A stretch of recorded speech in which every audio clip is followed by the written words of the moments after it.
Hello everybody and नमस्कार सभी को। Welcome back to my YouTube channel Shivangi the crafty mom. Hopefully आप सभी सेफ होंगे और अच्छे होंगे। और ये है मेरा next episode 5th, my travel stories before becoming a mom.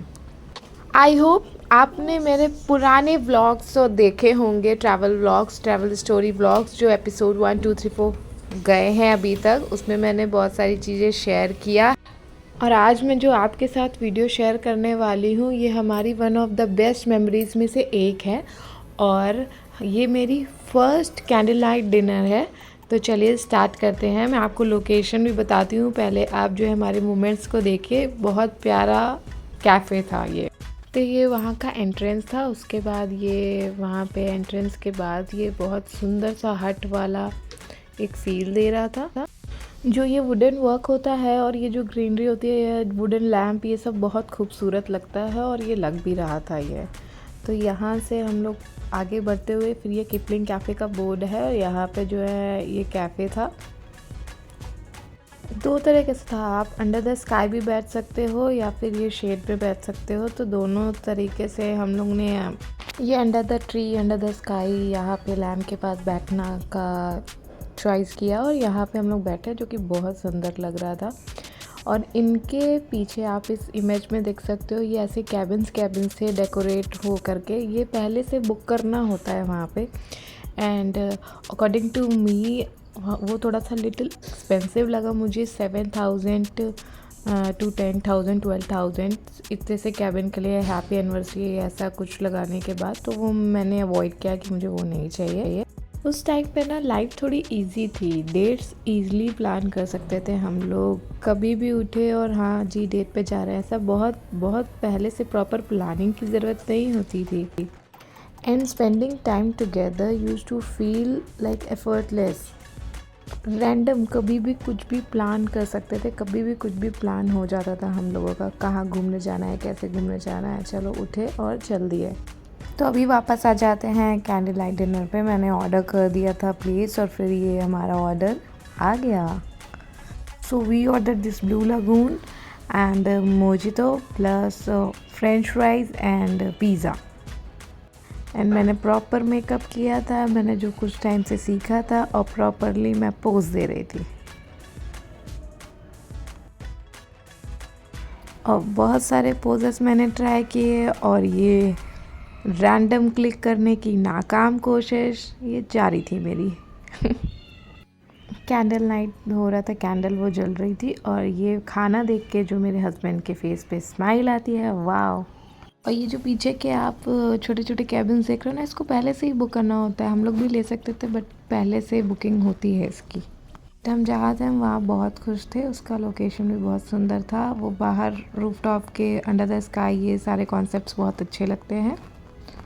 फिर वहाँ पे प्लांटेशन ऐसे ऐसे था तो वो हम लोग देख रहे थे। फिर हम लोग को एक और प्लेस मिली ये शेड वाली, तो उसमें भी घुस के हम लोगों ने पिक्चर्स खिंचवा ली कि हर तरफ की पिक्चर्स होनी चाहिए। हमारे पिज़्ज़ा की भी पिक्चर होने चाहिए, हमारे टॉपिंग्स की भी पिक्चर होनी चाहिए, मतलब सारी पिक्चर्स बहुत चाहिए।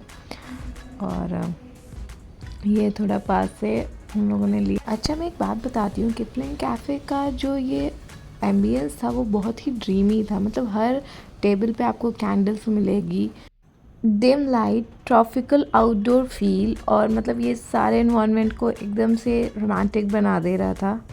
We talk together, laugh together, कभी कभी साथ में ही टाइम स्पेंड करना ही बहुत ही अच्छा लगता है। No distractions, no responsibilities, just two of us and spending time together, plus अपना फेवरेट खाना और फेवरेट ड्रिंक। परफेक्ट। तो ये डेट अब आज की फिनिश हो गई थी हमारी। अब हम लोग प्लान कर रहे थे निकलने का, कैब के लिए वेट कर रहे थे। और फिर प्लान करते करते हमारे मूड में क्या आया ना,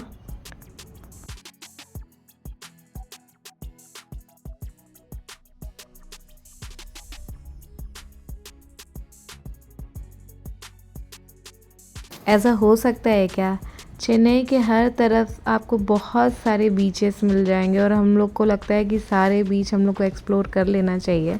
जो भी लोकेशन पे जाओ उसके आसपास अगर आप देखो कि यहाँ बीच कहाँ पे है तो आपको कोई ना कोई बीच अवेलेबल हो जाता है। तो किपलिंग कैफ़े के पास भी एक बीच था तो जो वो हम लोग गए थे। बीच का नाम था अक्काराई बीच, अक्काराई। सॉरी अगर मेरा प्रोनाउंसिएशन ठीक नहीं है, बट जब भी आप बाहर निकलते हो तो आजकल तो गूगल मैप्स पे डिपेंडेंट रहते हो। 500 मीटर्स में ही ये कैफ़े के पास में बीच था, अक्काराई बीच।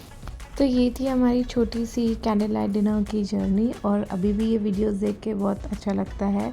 होपफुली आपको ये हमारा चेन्नई व्लॉग अच्छा लगा हो, जो मैं इतने दिन से शेयर कर रही हूँ अलग अलग एपिसोड। ये एपिसोड 5th था।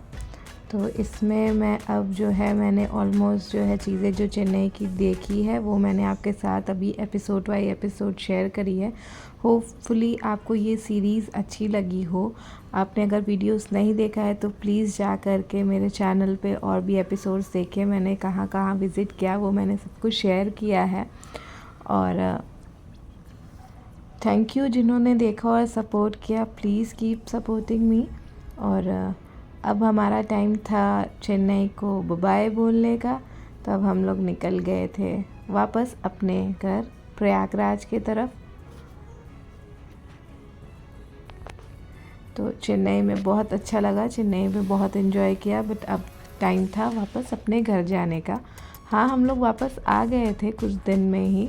मेरे हस्बैंड तो यहाँ पे ही काम करते हैं चेन्नई में, तो अभी प्रेजेंटली भी हम चेन्नई में ही हैं। बट उस टाइम पे हम लोग चले गए थे घर पे, और फिर मैं कुछ महीनों बाद आई थी।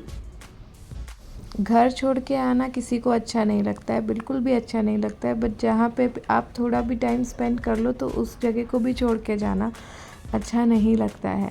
घर तो घर होता है, घर के सामने कुछ भी नहीं होता है। बट हाँ, क्योंकि यहाँ पे भी एक हमारा छोटा सा दुनिया हो चुका है अभी, उस टाइम पे भी लगता था और अभी भी लगता है कि अब चेन्नई में भी हमारी एक लाइफ स्टार्ट हो गई और एक दुनिया बन गई है, तो इसको भी छोड़ के जाने में भी दुख होता है। प्रयागराज से जब मैं यहाँ आती हूँ तब तो मुझे बहुत ही प्रॉब्लम हो जाती है। यहाँ से जाने पे भी थोड़ा सा लगता है, पर ये होता है कि अब तो मैं अपने घर ही जा रही हूँ। बट उधर से आने में जो तकलीफ़ होती है ना, अब वो एक्सप्लेन नहीं हो सकती है। और आफ्टर बेबी जो तकलीफ़ मुझे तो होती थी, बट अब जो पेरेंट्स को भी होती है वो बियर करना तो बहुत ही अजीब है। बट या होपफुली आप लोगों को ये सीरीज़ अच्छी लगी हो। Please like, share and subscribe to my YouTube channel Shivangi the crafty mom. मैं ऐसे ट्रैवल, मेमोरीज़ और बेबी से रिलेटेड चीज़ें, उसके खाने पीने की सब शेयर करना चाहती हूँ आपके साथ। So please subscribe to my channel, like and share. Thank you so very much for watching. Thank you. Keep supporting.